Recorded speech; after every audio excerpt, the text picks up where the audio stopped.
Welcome to Fix It Home Improvement, covering projects that every homeowner should know and great products for home and garden. Hi, I'm JC, and this is where we share weekly home improvement tips. I'm here with my co-host, Cindy. Hello, JC. Hi, Cindy. This week, we're going to be talking about septic system maintenance, and we'd like to thank Jose Braga for liking and sharing the podcast. And Book 5 is at the editor, and we're going to have a special podcast in the next week or so when we launch it, and we're going to have it for 5 days free. Yay. Ancient Rome had cesspools in private homes, so they would dig a large hole and line it with stone, brick, or wood, and they would generally put a wooden seat over this. So in their house? In some private homes, they would actually have it in the house, and I read some of the kitchens had the seat in the kitchen, that's really where they would use it. In the 1800s in England, homes would have a cesspool in the house or under an outhouse. And in the 1800s, the London nightmen would clean the cesspools at night. So they would lower pails by rope into these cesspools to remove the wastewater. And a lot of disease was spread at the time from transporting the waste and contaminating drinking water. What a terrible job.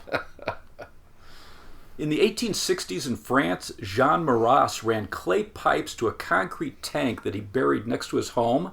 And then he connected a toilet from his house to this. Mm-hmm. So he kept it sealed for 10 years, and after 10 years he opened it up and he found mostly liquid and a large layer of scum on top. And he was so impressed by this that he worked with a scientist and he developed a better working design that he could sell. So he patented his design in 1881 and he started selling them in the U.S. in 1883. And then inventors here in the U.S. started working on this, and some of the first septic systems that were developed in the 1920s are very similar to modern septic systems. Exciting. About 25% of the homes in the U.S. have septic systems. Still? Yeah, and not all rural areas either. So a septic system is going to have one or more tanks buried close to the house, and this is collecting waste and water. The heavy solids are going to sink to the bottom of the tank, and they call the solid sludge. Light particles, soap, oils, grease, this is all going to float to the top, and it forms a layer called scum. Scum and sludge? This is a technical terms. And bacteria in the tank are partially going to break down the solids, and as the water fills the tank, there's an outlet pipe connected to a series of perforated pipes in your yard, and they call that the drain field. And your soil is absorbing the water, trapping small particles. Bacteria in the soil break down impurities. The water is absorbed by grass. Some evaporates, and then some filters down through the soil and breaks down the impurities there too. A conventional septic system works without the need of any power source, so it's just the movement of water through the system, and it's usually called a gravity-powered system. So most tanks after 1987 have two compartments, and there's T-shaped fittings to help prevent sludge and scum from getting into the pipes in the drain field. So a basic two-compartment design, the water and the waste drop into that first compartment where the solids settle to the bottom, the light material floats, and then there's a baffle that separates the tanks, and there's an opening in the middle that's just allowing fairly clear water to pass into the second chamber. And then in that second chamber, the heavy particles are going to sink, the light particles are going to float. And in that second compartment, there's going to be a T-shaped outlet to help prevent sludge from getting into the pipes in the drain field, because that could clog your system. Right. And most tanks after 1995 are going to have an effluent filter connected to the drain pipe in that second compartment, and that's keeping solids in the tank. If your system doesn't have a filter, this is a great feature to add. So it's going to help prevent your drain pipes from getting clogged and causing your tank to back up. And the effluent filter, it's a cartridge, usually made out of plastic that can be pulled out of the tank to be cleaned. Okay. Alternate septic systems are designed to help purify wastewater more effectively or protect groundwater. So the pipes in your drain field have to be a specific distance above the water table, and that's going to protect your groundwater or wells from being contaminated. Your soil is also going to affect how the wastewater drains. Clay soil won't allow water to drain fast enough in some areas, and soil that's too sandy will allow the water to pass through too quickly. A mound septic system has a raised area with sand, gravel, and soil to give you more distance between the pipes and the groundwater. And some systems are using a field of peat or soil, And these systems can have an additional tank or two with an additional pump or multiple pumps that force the wastewater uphill into this mound. There's aerobic treatment units. So if you see ATU, these are septic systems that force air into the tank, so you get aerobic bacteria to help break down the waste. With a conventional system, you're relying primarily on anaerobic bacteria. Is that good? So anaerobic does a great job, but studies from Purdue University and Baylor Universities found that aeration systems are more effective, but you're going to have more maintenance because there's more to it. And these are very similar to regular sewage treatment plants, the ATUs. Really? If you're purchasing a new house and they have a septic system and you've never had one before, right? What do you do? So you should ask for the maintenance records, drawings of the location, the size of the system, and the age, because it has to meet the capacity for your family size and your water use. So I called a village by us that has homes with septic systems, and I asked if there were any key things to know before you bought a house in the area. Did they just start to laugh? Well, what's weird is they said that there's no new septic systems allowed.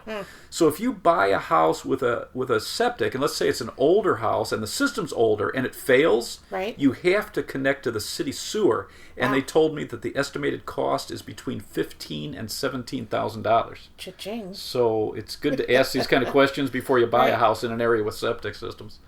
And if you are looking at a home with an existing system, do you plan on adding a bathroom or bedrooms, expanding the kitchen, adding a whirlpool tub? Because the amount of gallons of water you're using a day has to match the size of your tank. And generally, a 2-bedroom home will have around a 750-gallon tank, a 3-bedroom home around 1,000 gallons, although many communities 1,000 gallon is the minimum. A 4-bedroom home around 1,250 and a 5-bedroom home around 1,500. And if you use 500 gallons a day, you should have a 1,000-gallon tank. 600 to 700 gallons a day, a 1,200-gallon tank, and 800 to 900 gallons a day, you should have about a 1,500-gallon tank. How do you know how many gallons you're using? So if you have a septic system, you have to pay attention. It's almost like if you put a hardwood floor in, you got to start paying attention to the temperature and humidity levels. Okay. With a septic system, you got to know how much water you're using. So how would you know how much water you're using a day? So you should keep a diary of your water use. And you should know, your washing machine is an older one that uses 40 gallons every time you use it or more. How many times you're using the washroom, taking showers per day. How many people do you have in your family? You probably have a feel for how many showers, how many times you use a washroom. How many times have you used the washroom today, JC? 3. You have no idea. And I'm keeping track. But it is important when you have a septic system, you can't overload the system. Another thing you're going to have to do is clean out the septic system on a schedule. So you're going to hire a septic pumper. They're going to come out and suck out all the sludge, scum, and water from the tank or tanks. You're going to have a sealed lid where they're going to gain access. If you have a 2-chamber tank, there's going to be 2 lids. On older tanks, they're going to be flush mounted. Sometimes they get buried by soil and grass. And many pros recommend having risers installed on the tank openings, and it's going to make it easier to pump and inspect. And that cover is going to be above the ground and sealed, and that's going to also help protect kids from opening it up and accidentally falling in. Okay. The Massachusetts Department of Environmental Protection recommends pumping out a septic system every 3 to 5 years. If you have a garbage disposal, they say have it pumped out every year. Okay. Isn't that wild? It puts that much more demand on your system. The Indiana Regional Planning Commission recommends having the system inspected once a year and pumped every 3 to 5 years. And the EPA recommends a yearly inspection and pumping the system once every 3 to 5 years. The National Environmental Services Center has a chart with the recommended pumping schedules based on the amount of people in the home. So they're saying if you have a 1,000-gallon tank and 2 people in the house, you can have it pumped once every 6 years. If there's 3 people in the house, it should be pumped every 3.5 years. 4 people in the house every 2.5 years. 5 people in the house every 2 years. 6 people in the house every 1.5 years. And then recommendations from the New Mexico State University. If you have 4 people in your house, if you have a 1,000-gallon tank, it should be pumped once every 3 years. A 1,250-gallon tank once every 3 years. A 1,500-gallon tank once every 4 years. You might have to have the tank pumped out more often. Right. Because of the number of people in the house. Like Exactly. my mom's cousin, she had like 12 kids, I think. Wow, There's like crazy, 16 people living in a house. She should not have a septic system. They had a septic system, and Yeah. like their yard used to flood and stuff. And, Yeah, terrible. Yeah, so they're overloading it. The yard because- can't absorb all that water. Yeah. Or have some of them move out or something. Right. I bet that backyard smelled. Yeah. When you're looking for someone to clean out your septic system, make sure they're insured and licensed. They have liability and workers' compensation insurance, and that's going to protect you if one of their employees gets hurt on your property. Make sure they're licensed for pumping and hauling. I guess in some communities you have to have 2 different licenses. Check to see if there's any extra fees. So is there an extra fee for digging up the lids, an extra fee for the distance if they need to add extra hoses? Does the price for pumping include the dumping? And then ask about all the extra fees or any. You should get a contract. Are their hoses long enough so they don't have to drive up on your lawn and damage your lawn? Do they have extra parts if there's a problem? So if you have a broken lid or if you need anything repaired, do they carry extra parts with them? Do they do an inspection when they're pumping, looking for cracks or leaks? Do they pump out the sludge or just the liquid? You want all the solids removed. And then do they rinse out your tank? You should also have the tank rinsed out when they're done. A basic septic system should last 30 to 40 years if it's well maintained. And some pros said they've seen systems fail after 5 to 7 years if the system was never pumped and the household size overloaded and damaged the field and the pipes. Some pros say that they've seen well-maintained systems that are 50 years old. If you have an alternative system, you're going to have float switches, a pump, or multiple pumps, control panels, alarms, filters, and other components, and you're going to need these to be inspected on a routine. So some companies will have a service contract. They'll come out, they'll make sure everything's working, and then replace what's needed. Okay. Conventional septic systems can cost $5,000 to $10,000 to replace, and the alternative systems with the mounds, the special filters, extra tanks, and pumps can be $30,000. Wow. So you want to make sure you're maintaining your septic system. Never drive or park over any part of the septic system. Don't empty your pools into your drain field. Don't have water from your roof, driveways, sump pumps draining into the drain field. And don't plant trees within 50 feet of your septic system. But make sure you look at the recommendations of the trees.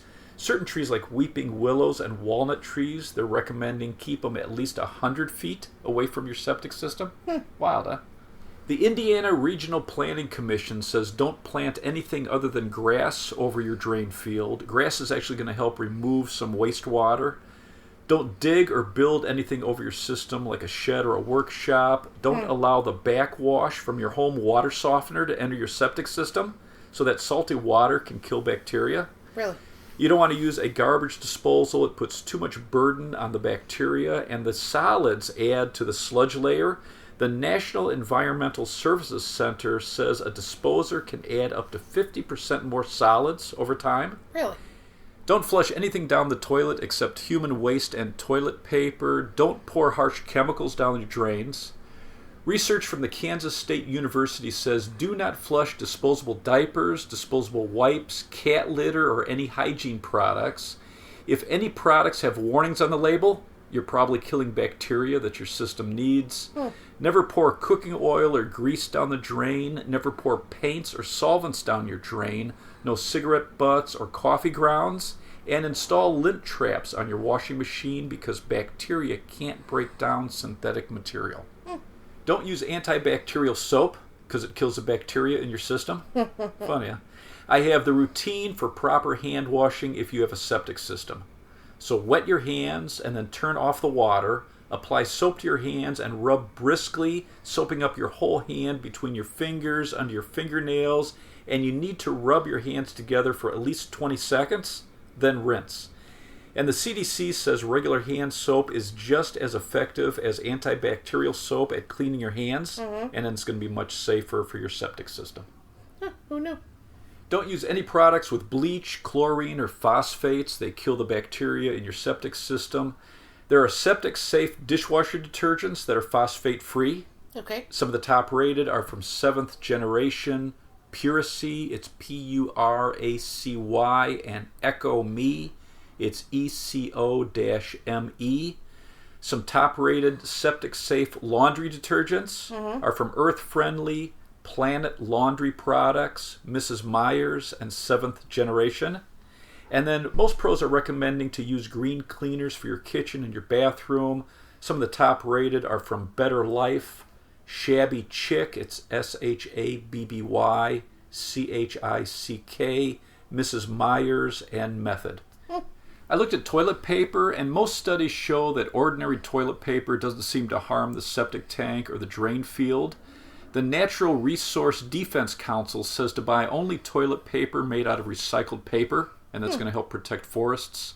Greenpeace is recommending Natural Value, 7th Generation, and Trader Joe toilet paper. Okay. There are a lot of septic system additives, but many of these contain harsh chemicals that can kill the bacteria in your tank and in your soil. So some of these are designed to break down the scum layer or open the holes in the drain pipe. But the Washington State Department of Health only allows additives with ingredients that are unlikely to harm your septic system, the groundwater, or human health. So that's a good thing. Yeah, they've done some great research with septic systems, and the approved septic system additives are primarily bacteria and enzyme. So some of their approved products were from Earthworm Septic, Sludgehammer, Rid-X, and Aerobic. And I spoke to Aerobic, and they have a 4-step maintenance program for septic systems. Okay. Their step 1 is their septic tank treatment, and this has bacteria that helps liquefy the solids and proteins in your tank. 3 months later, you add step 2, which is a leach and drain field treatment, and this has bacteria that's formulated to clean and maintain your drain field.